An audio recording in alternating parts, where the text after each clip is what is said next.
Thank you, David, and thanks everybody. Being named the Financial Engineer of the Year for 2008 was certainly an honor. But I have to tell you, I was a little perplexed. I didn't really make any contributions in financial engineering in 2008.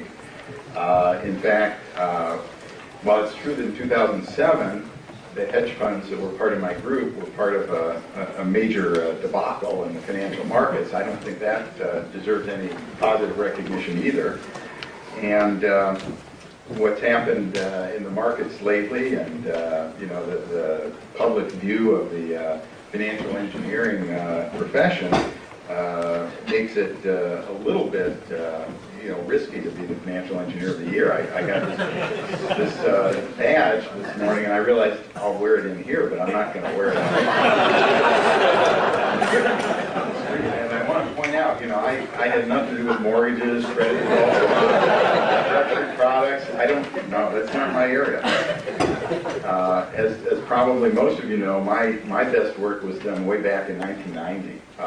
When Fisher Black and I embedded a simple version of an equilibrium model, the KFM, in the standard asset allocation framework. And so today I'm going to reflect back on that issue, and particularly on asset allocation in the context of a global market equilibrium. What should investment policy be in the context of such an equilibrium? How do most investment policies differ from that ideal? And do those differences actually accurately reflect disequilibrium in the market? Now, I've always thought that the implications of a global equilibrium were obvious. In the absence of views about disequilibrium, investors should hold a combination of the market portfolio and cash, with relative weights depending on the investor's risk appetite. And in practice, in advising many clients around the world, I've seen that most institutional investors have evolved toward policies that actually pretty closely match that approach. They create strategic benchmarks composed of allocations that approximate the market portfolio, usually with some home bias. And then they take an amount of risk relative to that benchmark, which reflects the strength of their views about taking advantage of opportunities from disequilibrium. We generally talk about these active opportunities in terms of either exotic betas, that is relatively passive exposures to risk factors that have long-term expected returns above their market betas, or active alpha investing, taking advantage of short-term anomalies in the market. And as inflows, outflows, or returns cause the allocations to differ from the strategic benchmark, portfolios are regularly rebalanced back toward that long-term target. Now, my renewed focus on asset allocation was stimulated last year when the European Central Bank asked me to discuss the implications of the economic crisis on strategic asset allocation. And this was at a conference for central banks and sovereign wealth funds. And as I thought about what to say, it seemed to me that, the obvious thing is that strategic asset allocations shouldn't be affected by the economic crisis. Certainly, when the allocations were set, they should have been robust to the kinds of market events that we've seen. There shouldn't be any need to adjust the strategic asset allocation. But I did have some advice. I thought, well, given the significant decline in the equity markets, most portfolios are underweight equities relative to their benchmark, and for those portfolios, certainly the proper course of action was to purchase equities in order to rebalance back to the existing benchmarks. And as I prepared for that talk and discussed it with others, I realized that my understanding of these issues was really quite superficial. I was basing my allocation advice too narrowly on a partial equilibrium framework. So let me start today by reflecting on the difference between a partial and general equilibrium. And then I'll argue that how investors think about that difference is important in actually managing their portfolios. In particular, for example, even the most basic question, how much risk should I have in my portfolio, may change depending on whether you think in terms of partial or general equilibrium. I suspect that most of you, like most investors, have probably not thought much about general equilibrium issue. And by default, when you think about strategic asset allocation, you're probably implicitly framing it, as I did, as a partial equilibrium problem. My argument is that certainly governments and very possibly other investors should address this issue, and they should consider the implications of a general equilibrium approach when framing their investment problems. What's the difference between partial equilibrium and general equilibrium? Well, if you think about your investment question as along the following lines, given expectations for how the market will behave, how can an investor maximize their return for any given level of risk? That's how we generally frame the problem. Then you're taking a conventional partial equilibrium approach. You're asking what's optimal for one investor, and implicitly you're assuming that your answer does not affect how others will behave. The word partial in this context refers to the assumption that the investor's behavior is independent of others. In a general equilibrium model, each investor is assumed to take each other investor's behavior into account in forecasting the behavior of the market. It's a question of what comes first. In partial equilibrium, you start with assumptions about the market, and you then optimize a portfolio holding those assumptions unchanged. For most investors, that approach seems to make sense. They are small relative to the total market. But as we'll see through a couple of historical examples, the problem with partial equilibrium behavior is that it may not lead to an equilibrium at all. On two occasions, when investors took a partial equilibrium approach, it actually led to unstable market behavior. In general equilibrium, on the other hand, all investors start by having a concern about how each of them will behave, and they take that into account as they think about markets. In practice, investors may well wonder whether the average investor's behavior will be consistent with a stable market equilibrium. If not, then there might be some opportunity to take advantage of that inconsistency. I believe there are particular contexts, such as the rebalancing of portfolios, and perhaps in choosing how much active risk to take, where how much to allocate in general equilibrium framing may be very different than in a partial equilibrium framing. So let's turn first to the question of portfolio rebalancing policies. The light kind of came on for me during a conversation I had with the Chicago economist, John Cochran, as I was preparing for my talk. Many institutional investors follow a policy of rebalancing back to a strategic asset allocation benchmark when the relative prices of the assets change. And last fall, in the context of discussing with John how institutions should react to the recent market events, I suggested that one piece of advice I had to offer was that in the context of the significant decline in equity valuations, the rebalancing back to benchmark made sense. Now, John kind of called me on it. He says, well, wait a minute, not so fast. As I'm sure you realize, rebalancing is not consistent with general equilibrium. Not everyone can rebalance at the same time. Now, John's an academic economist, and I'm a financial engineer, so perhaps it's obvious we might come at this issue from different perspectives. Nonetheless, I was taken aback. Needless to say, I didn't rush to tell John that I hadn't really focused on that inconsistency. In fact, wasn't really thinking about it.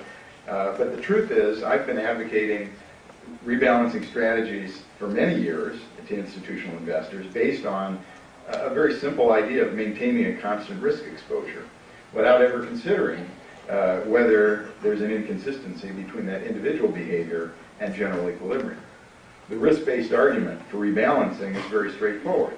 The strategic benchmark is established based on an optimization given a long-term risk tolerance and long-term assumptions about expected return and risk. Starting from the benchmark allocation, when a particular asset class underperforms, a fund should buy the now underweight asset in order to return to the strategic benchmark weight. The alternative, allowing unintended deviations to persist, creates a less efficient portfolio because it generates tracking error relative to the optimal strategic asset allocation benchmark. If, in fact, prices have declined to the point where expected returns have temporarily increased, well, a fund might not just want to rebalance back to its benchmark, but it might want to even get tactically overweight relative to the benchmark. But for risk management purposes, per se, and assuming all long-term assumptions haven't changed, that's, of course, a key assumption, the investor will simply want to get back to their strategic benchmark. Now, sitting calmly before the fact, the intuition for rebalancing seems quite powerful. In fact, it actually seems to reflect more than simply risk management, but rather is a contrarian investment stance, which in the presence of mean reversion can actually add value by buying low and selling high. As is well known, historically, there have been a tendency for short-run equity prices to mean revert. For example, the evidence in stocks is very clear that risk increases over time with less, at a rate less than the square root of time, implying long-run mean reversion. But of course, it can't be easy in any particular event to know that mean reversion will take place. If it were, all investors would take advantage of that profit opportunity. Cheap equity prices tend to be associated with periods of recession, high volatility, fear, and so on. So despite the intuitive appeal of following a contrarian strategy, let's assume for the moment that we can't be confident in our ability to time the market, and nonetheless accept that there is an argument for rebalancing based simply on the idea of holding relatively constant long-term risk exposure. But it turns out this argument's not so obvious either. Let's reconsider John's point. There is a deeper issue. Risk-based rebalancing is not consistent with simple general equilibrium. Suppose there's negative news about future earnings potential, which is driving equity prices lower. Then equity prices should be at a new lower level, and it's not possible for everyone to maintain their previous equity weight, at least not in a stable, rational expectations equilibrium. Unless we can differentiate investors in terms of information or risk preferences, in the context of negative news, all funds should rationally decide to lower their strategic asset allocation to be comfortable holding the new lower level of equity value based on the new lower expected returns and market valuations. Obviously, if some funds are buying equities in order to rebalance back up to their unchanged strategic benchmark, then some others must be willing to sell, further lowering their allocations. If all investors have the same risk preferences, they can't all rebalance back to a fixed benchmark every time there's news that moves the market. The only policy consistent with equilibrium with identical investors is for each investor to have benchmark allocations that move up or down in lockstep with the market valuations. In practice, we don't see strategic benchmarks with equity allocations that move up or down with market valuations. Yet we can't have an equilibrium with all investors rebalancing back to a fixed strategic benchmark. There must be something that differentiates those investors who rebalance back with, that differentiates them from those who provide the liquidity, in effect selling when the market's down. In fact, William Sharpe made just such an argument in a paper in 1989 called Investor Wealth Measures and Expected Return. He noted that there's ample evidence that most investors actually become more risk tolerant when their wealth increases. Conversely, when the market goes down and substantial wealth is destroyed, most investors become more risk averse and want to sell their remaining risky assets. But if most investors want to sell when the market goes down, then the expected risk premium has to go up in order to generate buyers who equilibrate the market. This increased premium will cause some investors, in particular those whose risk preferences are less sensitive to the level of wealth than the average investor, to buy equities when the market is down. Sharpe uses the real cumulative market returns relative to trend in order to measure this wealth effect, and he evaluates what he calls a contrarian tactical asset allocation strategy based on selling equities when the market is above trend and buying equities when the market is below trend. Sharpe advocates that strategy for, quote, those who personally or organizationally can take a truly long-term view. He continues, quote, it appears to be a desirable strategy for those long-run investors who can take the heat when it is most uncomfortable to do so. Although the added return may be modest, in the long run, the cumulative effect may be very substantial. Now, although Sharpe didn't advocate this contrarian tactical asset allocation strategy specifically for governments, I would think that government risk appetites should be less sensitive to the market levels than that of private investors, and therefore I would think such a market stabilizing investment strategy might be a natural one for sovereign wealth funds, for example. Note how it's above trend. It's just a question of how aggressive one wants to be. Also notice that Sharpe's contrarian strategy is not a risk-based argument for portfolio rebalancing. It is explicitly designed to increase expected return for an average level of risk. On the other hand, it does not require an assumption of disequilibrium. Rather, it depends on exploiting the wealth-dependent risk aversion of another class of investors whose behavior creates time variation in the equity risk premium. Nonetheless, this contrarian investment strategy is an active strategy. It requires trading, and thus it could be anticipated by other participants in the market. While buying when the market is down and selling when the market is up relative to trend should be a stabilizing influence on the market, it nonetheless raises a more general issue to which I would like to turn now, which is whether active trading strategies, especially when pursued by a significant class of investors, such as sovereign wealth funds, could contribute to market instability. Government investments may play several roles in general equilibrium, but certainly holding liquid reserves in order to stabilize financial markets is one of them. More recently, though, many governments have developed policies to invest sovereign wealth over a long horizon, in effect saving for future generations. The question I want to raise is to what extent might the active management of that wealth adversely affect market stability? Now, this may sound like a purely theoretical concern, but market participants are always looking for opportunities to take advantage of predictable excess returns created by the behavior of others. Consider, for example, the January 2009 letter from PIMCO's Bill Gross to his investor. Explaining PIMCO's strategy, he writes, "PIMCO's view is very simple. Shake hands with the government. Make them your partner by acknowledging that their checkbook represents the largest and most potent source of buying power in 2009 and beyond. Anticipate, then buy what they buy, only do it first. Agency-backed mortgages, bank-preferred stocks, senior bank debt, and asset-backed securities such as credit cards, student loan, and auto receivables." Now, I want to turn to two examples in which long-term investors treating an investment strategy from a partial equilibrium approach led to market instability. Both examples are well known.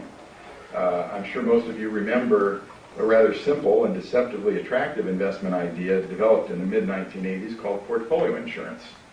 The idea, motivated in part by the wealth-dependent risk aversion identified by Sharpe, was to sell investors a form of insurance against losses. The insurance scheme was executed through dynamic hedging strategies, which required buying stocks when the market went up and selling stocks when the market went down. Such an investment strategy works fine when one investor buys a put option to structure such a profile in advance. But as we saw on Black Monday, October 19, 1987, when a large enough fraction of the market tried to create such a profile through synthetic trading of futures, it led to positive reinforcement of market moves, in particular forced selling, illiquidity, and a market crash. Notice also that this market crash was not caused by panicky behavior on the part of short-term traders. It was a set of long-term investors, primarily pension funds, who funded the portfolio insurance product that led to the short-term market instability. What made sense for one investor solving a partial equilibrium problem was not consistent with a stable general equilibrium for the market as a whole. Now, my second example of market instability arising from partial equilibrium behavior, partial equilibrium framing by long-term investors is the quant liquidity crunch of August 2007, a recent event that I personally witnessed from a painfully central location as the head of the quantitative investment strategies group at Goldman Sachs Asset Management. Historically, there were two types of quantitative algorithms, those that demanded liquidity and those that supplied it. Quantitative investors like my group at GSAM used systematic algorithms to take advantage of traditional long horizon investment themes such as valuation, earnings quality, momentum, and we were liquidity demanders. We built up positions with exposures to factors that predicted returns over periods of months or years. We also solved an optimization problem from a partial equilibrium perspective. The success of these strategies, however, over a period of 2 decades, led to an exponential growth in the assets in GSAM's quantitative portfolios, but also more generally in the quantity of assets under management using similar quantitative techniques. This growth caused the information and quantitative factors to be incorporated more and more quickly into prices, the decay rate of the information began to increase, and as it did, the time horizon of the quantitative investors began to shorten. At the same time this was happening, another style of quantitative management, statistical arbitrage, developed, which focused on taking advantage of high-frequency patterns in prices. At first, these algorithms were providing liquidity, reacting to the mean-reverting price behavior reacting to the mean-reverting price movements created by liquidity demanders.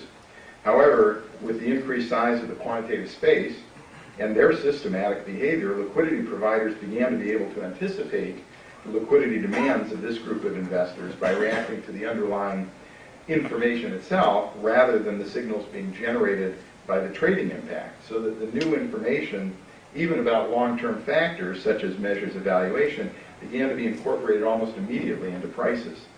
Long-term investment strategies were becoming less effective as more and more capital flowed into both activities in recent years, and in the first week of August 2007, driven in part by the stresses from the subprime mortgage problems, there was a recognition that what had been for decades a successful long-term investment strategy had merged with statistical arbitrage, and together they had both become a crowded space. This recognition led to a sudden panic as quant managers of all stripes tried to unwind their positions and quant investing imploded. The deleveraging of the quant space, in particular over 4 days in the beginning of August, produced negative returns in virtually all quant factors, which, when measured in terms of the immediate prior volatility, had a magnitude that was over 30 standard deviations. For those with quantitative factors embedded in their portfolios, it felt like an explosion. It's still amazing to me how this event, which is clearly understood in retrospect, could appear so suddenly, seemingly out of nowhere with very few warning signs. Similar to Black Monday, it was a phase change in market behavior, in this case created by a rapidly growing and self-reinforcing realization that the quant space was crowded and there was likely to be a rush to liquidate quant portfolios. In effect, this liquidity crunch was created by a sudden shift in perception of risk from that of a partial equilibrium to a general equilibrium perspective. One lesson from this event that applies broadly is that when there are deviations from equilibrium, such as the predictable returns from quantitative factors, there are market forces that will, over time, and not necessarily smoothly, eliminate those deviations. Though perhaps not perfectly efficient, markets are very dynamic and very efficient. However, there may be a more subtle lesson for governments in particular. Markets are not particularly stable. Partial equilibrium behavior is not necessarily consistent with general equilibrium, and official institutions, as they become larger, need to think in terms of general equilibrium, and in particular to avoid creating any sudden demand for liquidity through their own actions or through following predictable behaviors that might lead to unstable private sector anticipation of their actions. More generally, let's consider whether a general equilibrium perspective sheds light on a topic that's been dominating much of our attention for the last several months: what's going on in the financial markets and what does it mean for investors. What we have seen is both a financial meltdown and a significant weakening of the real economy. And although markets and economies seem to be stabilizing, it's certainly too soon to reach any definitive conclusions. Nonetheless, there are some lessons that I think are very clear already. We know where this crisis started, in loose credit conditions, and in particular in the expansion of credit to unqualified individuals purchasing homes through the development of the subprime mortgage market. It's also clear in retrospect that a combination of errors, including government policies that tried to encourage home ownership and allowed misaligned incentives in officially recognized credit rating agencies, and that allowed capital markets to hide and distribute credit risks while eliminating accountability in mortgage origination. These actions all contributed to the explosive growth in the subprime mortgage market, and this growth in turn created positive feedbacks that fed a bubble in housing prices. The positive feedback of housing price increases, further credit extension, speculative purchases, and consumption financed against home equity all supported a long period of seemingly stable growth, which was in reality unsustainable. With the benefit of hindsight, it's very clear the economy was not following a stable equilibrium trajectory. The rest of the story is well known: an excess supply of homes and the inevitable end to the housing price bubble led to insolvencies and overextended borrowers, increased foreclosures, reinforcing negative feedback on housing prices, spill over into the credit markets, the money markets, the collapse of financial institutions, spill over into global equity markets, sharp decline in global trade, and finally insolvencies and unemployment on a global scale. The incredible magnitude of the global destruction in value is certainly not clear ahead of time, but the existence of a housing price bubble, just like the existence of the technology bubble before it, was widely recognized.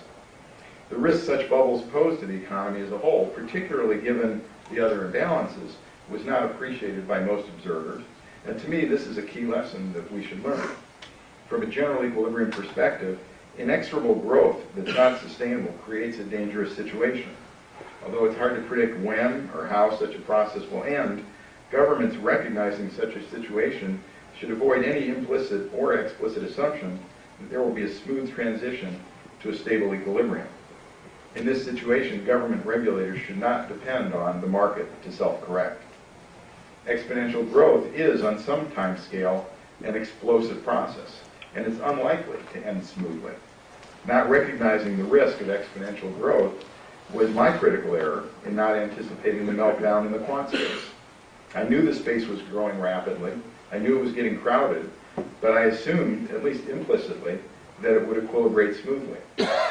Similarly, many on Wall Street and in government knew that subprime mortgages were growing rapidly, that housing prices were too high, but they collectively seemed to have made the same mistake. They assumed that while defaults might rise and housing prices would come down, the economy could equilibrate smoothly. As we've seen, the global economy can stay on an unsustainable path for a long period of time without showing obvious signs of instability or danger. Nonetheless, the nature of growth in asset prices in a sector of the economy or in the economy itself is that new barriers are constantly encountered and crossed, new territory is covered, new challenges are faced, and one should learn to expect the unanticipated and highly nonlinear end to the growth phase. Note that this instability of exponential growth may apply more generally.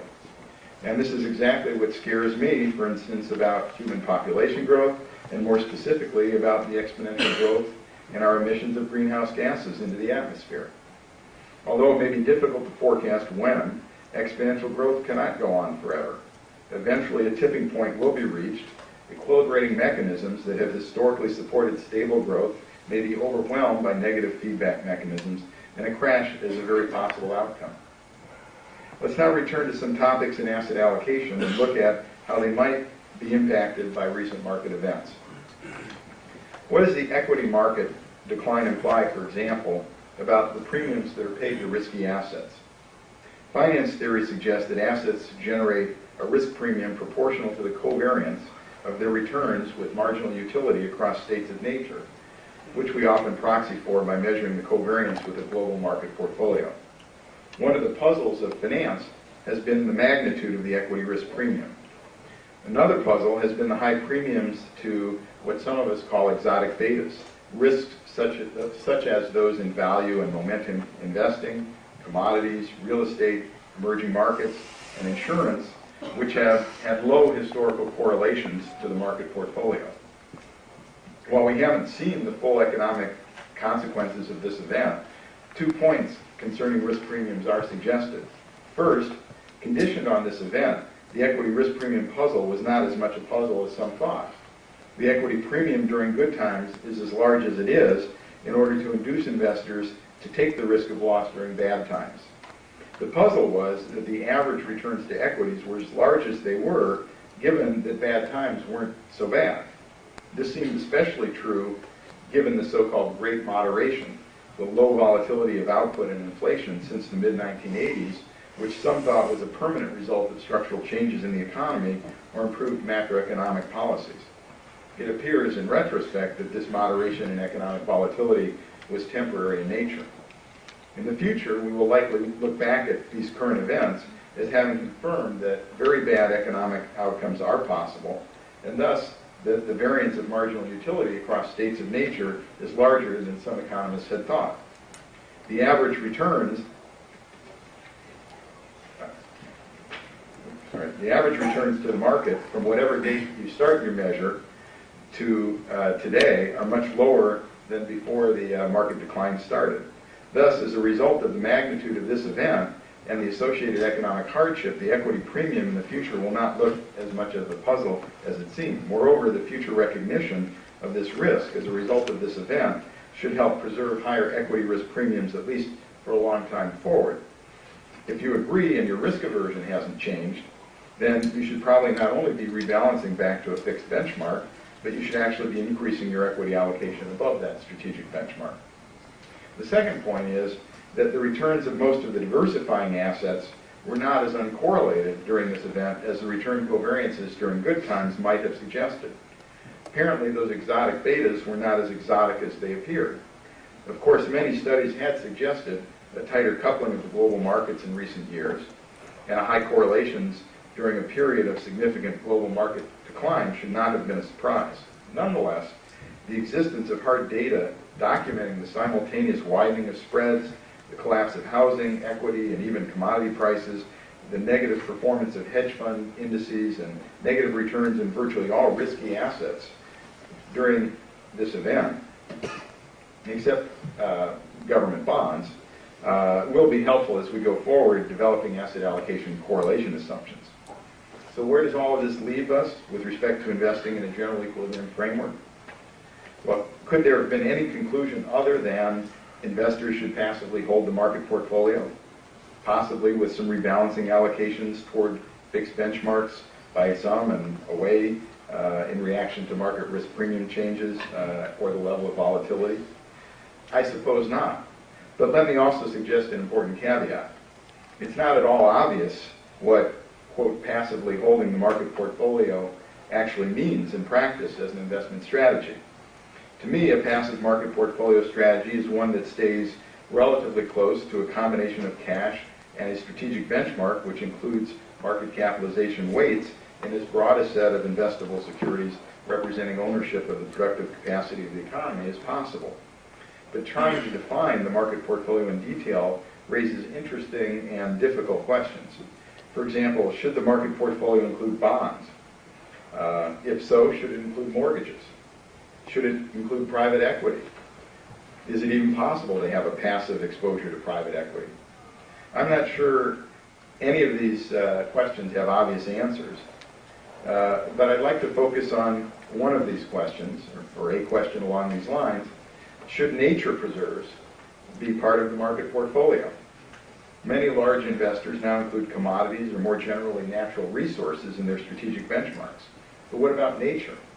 Many of us in the environmental community, and I'm on the board of the World Wildlife Fund, would like to see the preservation of nature achieve scale.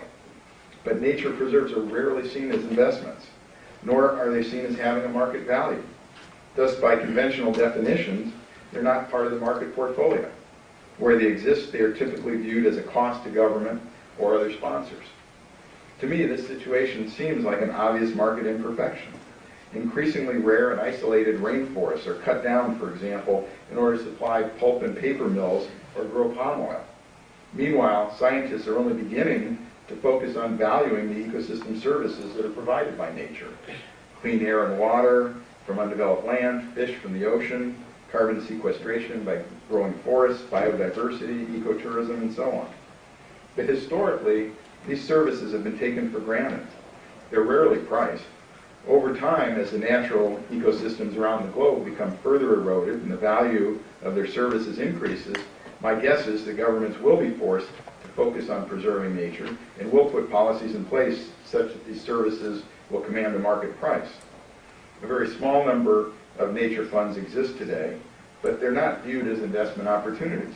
Such funds are small, are typically funded by NGOs, and do not provide dividends.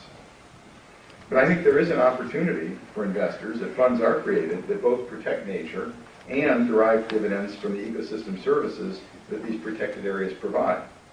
If there are promises of dividends, then clearly at some price, such a fund, while risky, will be an attractive investment for an investor dedicated to growing wealth over a long horizon. Note that for such a nature preserve to have an investment value, it's not necessary that the ecosystem services be priced today. It's sufficient that the rights to those potential future payment streams are legally defined.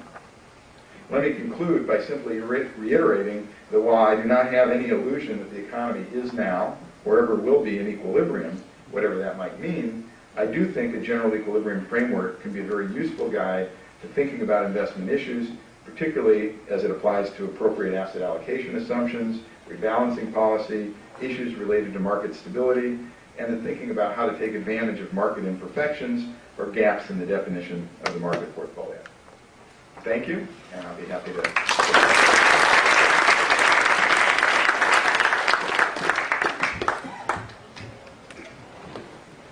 Are there any questions? Yes.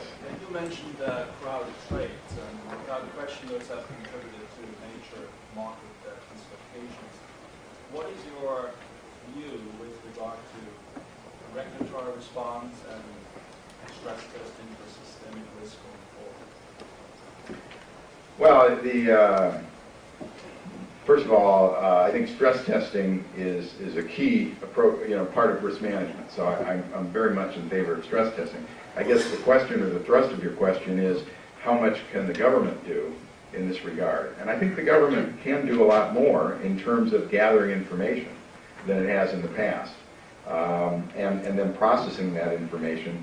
But it's, I think it's really difficult to be concrete about what kind of framework and how that processing of information and reacting to that information ought to go forward. I don't have strong views about exactly how it should, what the structure should be. The information, I think, can be gathered relatively easily, so that's not really the issue. I think it's what do you do with that information? How much do you make public? How much do you react to? And then what kinds of feedback does that provide into the market? Does it really create more stability or not?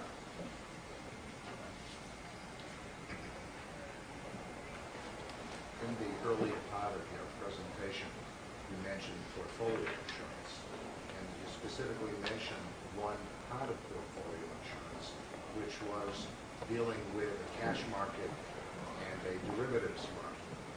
Do you have any information regarding that period, how the original construct of portfolio insurance was in fact two cash markets, the fixed income piece and the equity piece?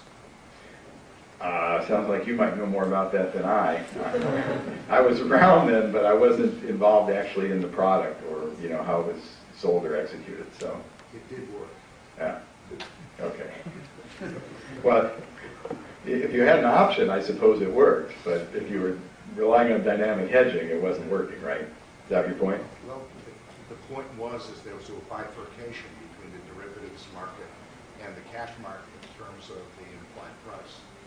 And so if you end up with multiple prices, it kind of unraveled from that point. Yeah. They're both dealing completely with the cash market, other than where equities weren't opening in order to preserve the specialists. Basically, things were fine. Yeah. In the quant blow up in August 07, how much do you think was a result of the very high leverage in many of the projects? Well, clearly leverage contributed to the problem, and the existence of leverage meant that funds that were invested in these crowded trades, as the mark-to-market went against them, were required to sell in order to generate cash. So it certainly led to a positive feedback. There were other situations that led to positive feedback as well, but leverage was certainly one of them.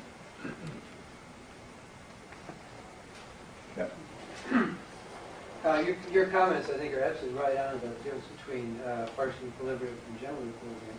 And yet, actually trying to implement any strategies based on this has got to be hard. And I think about two recent examples where I think the world was confused about where the general equilibrium lay. One was the idea that the internet changed everything and all stocks were going to be worth more and so forth. And people invested based on their perceptions of where the new general equilibrium was, and they were totally wrong. Same thing happened in the housing market, where people were persuaded that the world had changed, and the new general equilibrium, houses would be worth a whole lot more relative to other assets than they used to be, and again, we were wrong. So what can you say about the ability or possibility of looking for the new general equilibrium and bringing it into our investment decisions? Well, one thing you can say is that, and economists have pointed this out, there can be multiple equilibrium. And, right, and that, I'd say, I kind of agree with your point. There were people who were betting on one equilibrium, and then, presumably there were people who were betting on another one, but it wasn't obvious which one was going to occur or when. But more generally, it seems to me when you have a dynamic market with multiple equilibria, it can very well be an unstable market. And that's what we're seeing. And I think to me that's really a very important point that we learn. Not that it's easy to predict which equilibrium is going to be or what the dynamics are going to be, but rather that it's a mistake to assume that there's going to be a smooth equilibrating. And therefore, when you see these bubbles, they're very dangerous. And we see these things all the time. And one reaction is, well, the markets will sort this out. And I don't know, I'm not sure how you sort them out through government fiat or whatever. I'm not sure you can, but at least you've got to recognize as an investor and maybe as a government regulator that there's a lot of risk there, particularly when something's not sustainable. And I think, there were definitely people who were saying about subprime mortgages, about the housing prices, about the technology bubble, that these are not sustainable. That was sort of known, I think. It couldn't keep going up forever.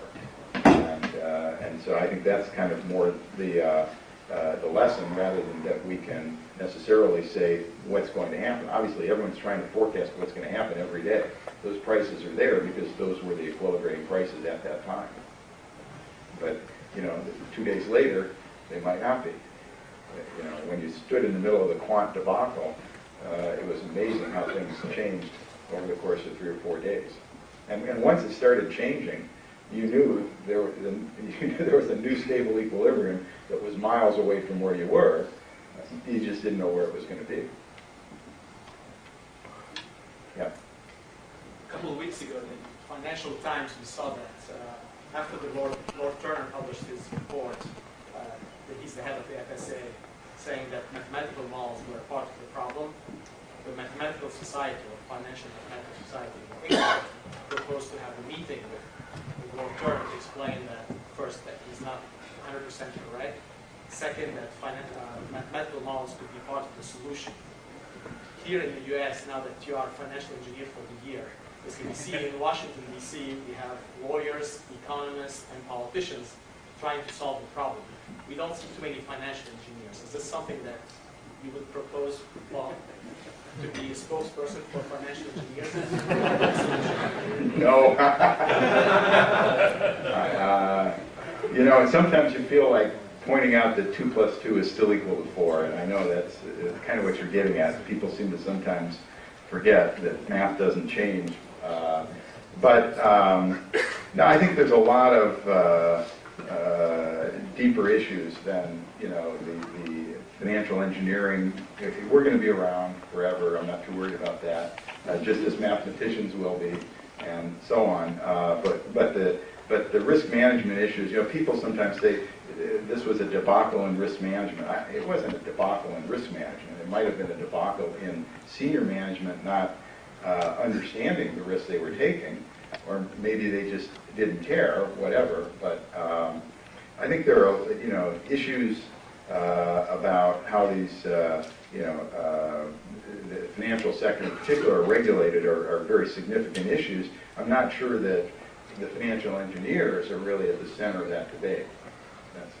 I think that there's no voice for financial engineers in the solution. That's the thing. Not that finding more work for financial engineers. It's much more volunteering some of the information and the knowledge to come up with a solution.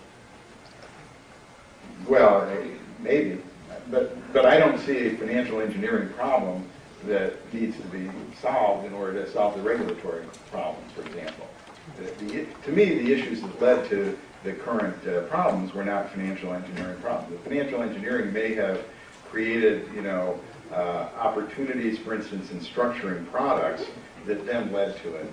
But that knowledge is out there. That's not, so we now have to deal with the fact that, people can create structured products, people can insure risks, people can take risks that they don't insure. All those things can happen. We have to develop a regulatory framework that recognizes those capabilities, that the technology is there.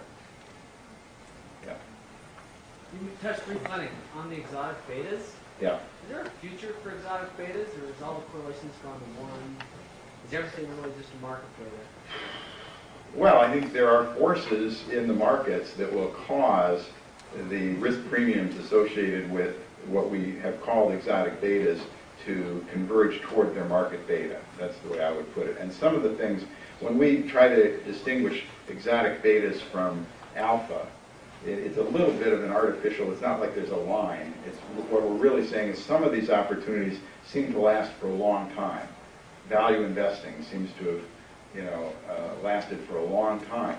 But as the technology has developed to create value portfolios, basically, based on any sort of mechanical, not mechanical, any sort of measure of value, you can create a portfolio. People have suggested these fundamental indices that, are value tilted, or there's value-oriented futures or index funds or whatever. Clearly, there can't be in my mind, a long-term persistent alpha coming from that, beyond that's embedded in the market covariance. Similarly, things like commodities. To me, commodities is a good example to think about, and it's one that strikes particularly close to home for me because when I came to Goldman Sachs back in 1986, we were just developing the Goldman Sachs Commodity Index, GSCI, as a vehicle for institutional investors to create easily traded exposures to commodities. We thought it was a great asset class to add to a portfolio dominated by equities because it basically had these characteristics of high risk premia and low or negative correlation to equities. And it took a long time, basically 2 decades or something along that line in order to convince real money investors that yes, this was a good asset class to add to their portfolio. A sort of a classic exotic beta. And had you been invested in commodities over that period, it would have been very nice in terms of its characteristics. But as it became more popular in recent years, we saw a lot of institutional portfolios creating exposures to commodities and driving those prices up. I don't know to what extent, but I wouldn't doubt that a significant part of the increase in commodity prices last year was created by the demands of investors creating those exposures. And eventually that price peaked, came back down, and you have to ask yourself to what extent those excess returns in commodities will continue. And I would argue that certainly looking forward over the next 10 years, there's probably some premium in commodities beyond that, justified by essentially zero beta, but probably not as much as there has been historically. And I think more generally, when you think about the things that we call exotic betas, you just have to ask yourself, is that an opportunity that's likely to persist for a long period of time? Are there equilibrating forces that will, basically what has to happen is, say in the case of commodities, you have to have enough demand to push prices up to a level where there's no longer a premium. And is that happening in emerging markets? Is it happening in credit? Credit's an example where I feel very comfortable. Right now, the spread is high enough that there's significant premium relative to the market beta from this point forward. Now, if you go back, if spreads get as narrow as they were a couple of years ago, then you have to ask yourself, are you really getting compensated above the market risk? And similarly, in some other areas, insurance, to me, is an example where I feel very confident. Today, there's an exotic beta there. There's a premium for insuring risks like hurricanes and earthquakes and so on. Beyond that, embedded in the actuarial risk and beyond the essentially zero beta. that is the risk. So there's really no risk premium justified beyond the actuarial risk. So I think there are some exotic betas, but there's also market forces that over time will exhaust those opportunities, and that will drive the market closer to equilibrium. Yeah. Do you think that there's room for a lot more work to be done in terms of understanding dynamics as opposed to just sort of statics, particularly around systemic relationships?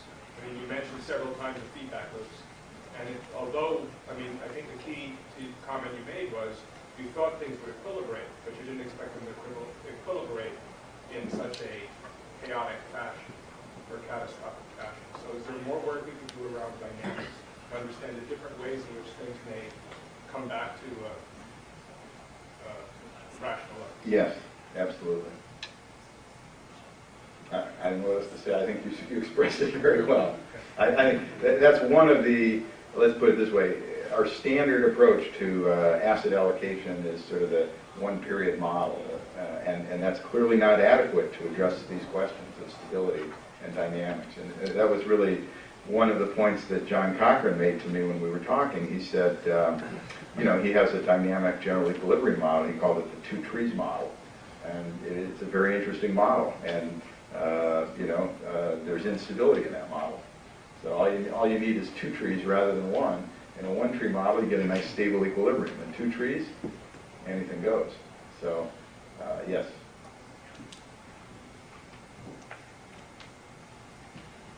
Sorry to ask a second question, but this discussion makes me think about something I wanted to see if you might agree with this. So much of what we think of as financial engineering is inherently partial equilibrium. I mean, two models that I think of that everything's based on are the derivatives models anyway, are the cost of carrying model in futures and the Black-Scholes model in options, both of which are we're always pricing something in terms of the prices of other things, and all prices can be off relative to fundamentals in some sense. And even in cases where we wave our hands and say absent of arbitrage opportunities when there's no trade that can be done, we nevertheless are kind of saying, okay, you can't trade this type of risk, we're going to put a market price of risk on that.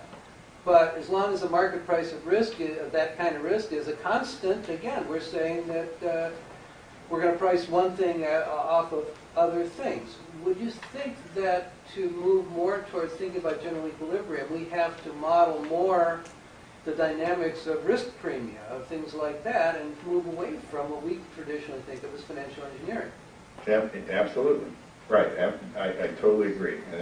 And so it was very, I think, appropriate that you had, an economist like John Cochran saying, wait a minute, what about general equilibrium? It was obvious to him that was a problem. Here I am, a financial engineer. I've been doing this for years and years and years. It never even occurred to me.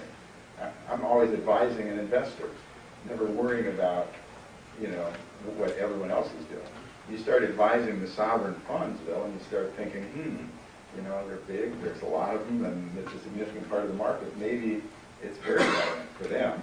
And then more generally, as an investor, just understanding the markets and trying to see where things might be going, you might start thinking about general equilibrium. So I'm not saying it's irrelevant for any individual investor, but typically we just think of ourselves as small, part of much bigger market, and boy, in the quant space, that surely hit us over the head, and maybe we should have seen that coming.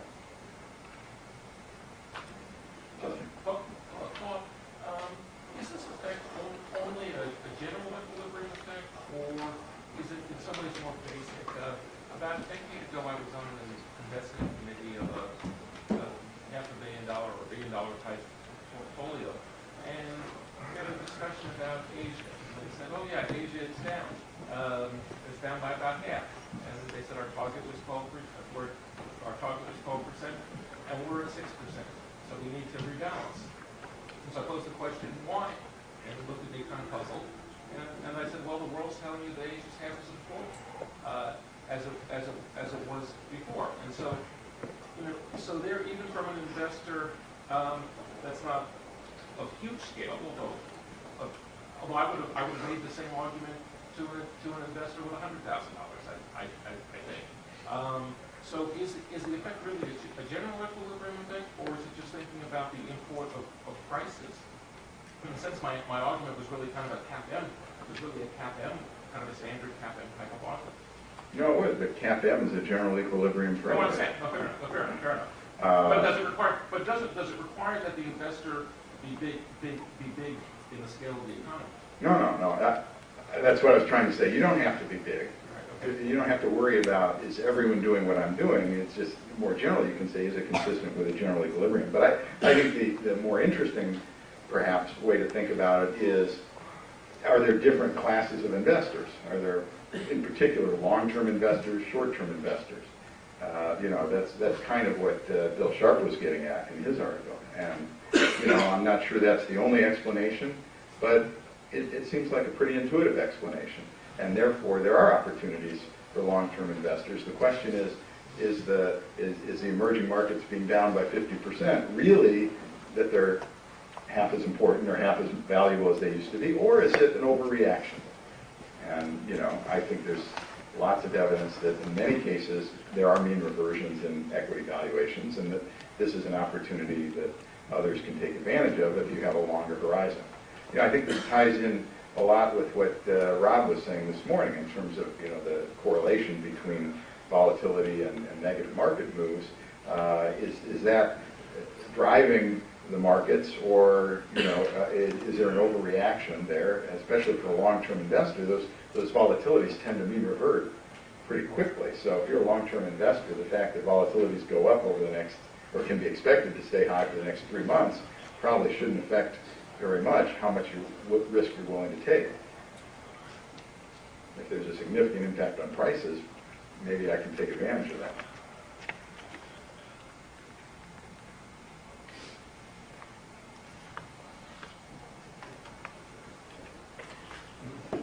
Haven't we had a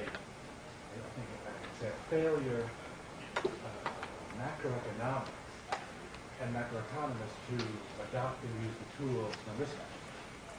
I mean, when you look at the crisis, we had risk managers in banks, but we didn't have any macro risk managers who were looking at the big pieces. Now, Bob Merton, if you've seen his recent lectures, he talks about using contingent trend balance sheets in corporate and household sectors and banks and government. And you can see that there are implicit put options, which are really compound options. So you don't need to invoke black swans, that you have a compound option through this economy. So at least it seems to me in most of the macroeconomic models, they don't include credit risk. Most macro models exclude credit risk. So is it part of this sudden and messy readjustment due to these kinds of credit events, and that we can do a better job analyzing this kind of risk, especially credit risk at a macro level? Well, I don't, when I look at these events, I don't see it as being bad macro policy. I actually think the macro policies that the government followed, particularly the Fed, were pretty good. But they weren't the cause. In some sense, they were a reaction to what was happening, I think. Now, maybe I'm missing your point, but I don't view it as coming out of macro policy. Rather, I think of it more as I described it, coming from the micro, especially the housing market. Now, if you mean by macro policy, I think there was a policy, kind of an explicit policy, to try and increase home ownership. And it's one of those things that sounds good. Why not? We should have more home ownership. Well, the reason why not is obvious, because you're putting people into homes who can't afford them. It's not sustainable. So if that's what you mean, I would say that's yes. I guess part of what I'm saying is that monetary policy models really don't have any credit risk in the system. I mean, they're targeting GDP inflation, and now there's a big debate about should they have been targeting asset prices or something else. But I think that there could be ways that you want to bring in systemic financial risk and sovereign risk together with these goals of GDP inflation. At least what I'm seeing is a number of macroeconomists feel that their monetary policy models failed. They didn't do a good job. They should have raised interest rates earlier. Yeah, it's possible. I'm sure the Fed is looking at interest rates as an indicator, whether they're trying to target them. I said interest rates, I mean spreads, credit spreads, as an indicator, but I don't know that I would argue they should be targeting those or market valuations either, for that matter. I kind of think the focus on, especially inflation, is really where they have to keep their long-run focus. That's what they can control at the end of the day. Or, and by the way, or not even. Yes, I think I've seen something that responds to what he said. please. In this stress testing, it has been a proposal, I don't know if it has been done, to have it done interactively. So after the first stress testing, after several of the banks would, in theory or in exercise, have failed, then do a second round with those assumptions that those failed, and that's taking care of all of this interconnectivity between this very complex network of products between banks. And that I find very interesting, because that can be done only from a more, global, or who can do such an exercise with the Fed, not the individual risk managers. And that would be a very, novel and very interesting exercise. Are you aware of this having been done already, or? Not aware of that. It seems to me one of the things that we, at least to me, learned rather late in the day was the amount of systemic risk that had been insured by one insurance company, AIG, which really wasn't very regulated at all. So that, that was sort of the obvious hole to me in the regulatory structure. And if the government, I don't know if they knew what was going on, but I don't think it was generally known how much of the credit default insurance was written by this one company, which clearly couldn't pay off in the event of the event that happened. So. Yeah. Yeah, I don't agree with your ability to comment on this, but you made the point that fundamental quant, the common investing themes of value investing, it's a crowded trade. The edge is knocked out. Marketers edge is going to be a lot less than there was before. Commodities, a lot of institutional money is on there. The edges are out. What's left? I mean, do you still believe in value investing? Would you say, okay, maybe I'm going to do it in emerging markets? Are you always, does GSAM now look at value spreads and say, okay, we're never going to get into a crowded trade again? Well, we hope we're not going to get into crowded trades. We hope we identify them. I'd say, again, with the benefit of hindsight, it's very clear that that was a crowded trade, particularly in the individual equity space. Looking at it ahead of time, we thought we had lots of independent positions, small positions in individual equities. You had to reframe it to see it as a crowded trade. But more directly to your question, I think that I don't think value investing is gone, but as you put it, I think basically the expected returns are lower, and in particular, the risks are higher. Because value investing used to be a relatively safe thing to do. The volatility of that factor was very low. You weren't really nervous about how much risk you had you could control it, how much risk you had, but relative to historical volatility of value tilts in portfolios, you weren't taking much risk. Today, clearly the technology for creating and eliminating those tilts is much more widely available, and therefore that value spread is probably going to be much more volatile. It'll be buffeted by the purchases and sales of investors getting into and out of value portfolios, through program trades or whatever. And so I think the risk-return trade-off of that particular factor, because it's so well known, has gone down significantly. So I guess our basic strategy is to look for factors, and I think there's many of them out there, that still have good risk-return potential, and in particular because they're not widely known. To me, the key issue here is the ones that are widely known are not going to pay off as well because they're too easy to get into and out of. And so they can't look that attractive, or they would already, there must be something you're missing, kind of. But there's a lot of, particularly when you're talking about the individual equity markets, a factor is anything that predicts returns. And it's a very complicated market with lots of predictability embedded in it. So my advice to quants is avoid the well-known factors, develop your own, and you'll be in much better shape. And so I feel very comfortable about quantitative investing. It's just not defined as investing in all those factors that we all know. Okay, you got to invest in things that other people aren't doing. Yeah. Hi. In your opening remarks, you mentioned something about the the potential that institutions or governments may begin to quantify the benefit of healthy ecological sort of zones, and that dividends may come from that. Could you elaborate on that? Or? Well, I hope it happens. And, the environmental community is looking for scale. We don't have much scale in terms of these nature preserves or nature funds. It's growing over time, but it's growing slowly and from a very small base. And the main reason, to me, the opportunity here is that there's a lot of people who say, yes, nature has value, but it's not being recognized in the market.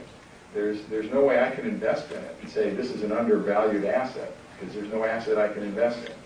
And so I guess what I'm suggesting is, well, okay, why do I think it has value? Well, because of all these services that scientists are now starting to quantify.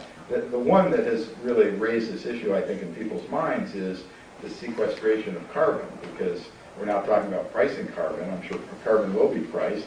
Well, nature in equilibrium actually doesn't do much, but when you cut down forests, that creates additional carbon, particularly when there's 12 meters of peat or whatever under those forests. It burns once it's dried out and the trees are gone. So if you can pay not to do that, then why not pay for some of the other benefits of clean water and so on? So these are things, there's got to be a lot of value there that's not being recognized. It can't really make sense to cut down those trees to make paper out of them. That is not a very profitable activity. But it's only because there's no other revenue from that, from leaving that resource. So that's my thought, and I hope we can create structures. To me, the interesting observation is you don't actually have to have those services generating revenues today in order to have a value. If you say, this fund has the right to any future revenues coming from A, B, C, D, E, F, G, that has some value. I would buy that for some price. One more? Okay, one more question. Well, maybe there's no more questions. Oh, here's a hand. I was just wondering about shorting. Do you think shorting should be a much more larger part of investing than it already is? Just in general? In general, yeah. I mean, the markets collapse so fast. They progress, and it seems like the shorts make a great deal of money quickly. Well, I have mixed feelings, I guess, about that. Number one, I have nothing against shorting. We do it all the time. If you see something that's overvalued, you should short it, right? And it's an opportunity. But should the market be doing more of that? Well, let's come back to my basic theme, general equilibrium. No one needs to short. We all buy the market portfolio. So I think shorting should be something that, now, how does the market get to equilibrium? Well, someone's got to be making markets. And so there should be room for shorting. Someone's got to create prices that equilibrate, and some should be buying in order to create alpha. Some should be selling in order to create alpha. But so if I can rephrase the question as, should there be more activity trying to generate alpha or less? It's not clear to me there needs to be more. That's for sure. And if shorting is by definition part of creating alpha, I don't know that there needs to be more. If more generally the question is, are markets more efficient when when it's easy to take either side of a position, long or short? In other words, would the markets be less efficient if the government put in regulations to make it expensive or difficult to short? Absolutely. I think that would be very bad. It should be just as easy to short as to go long. But for most investors, that shouldn't really be part of your investment strategy. For most investors, a passive market portfolio is probably a pretty good portfolio. For those who are actively trying to create alpha, sure, they should be shorting as much as going long. Alpha shouldn't be about being long. Alpha should be about being market neutral and creating returns by taking risks orthogonal to the market. Okay, well, thank you very much.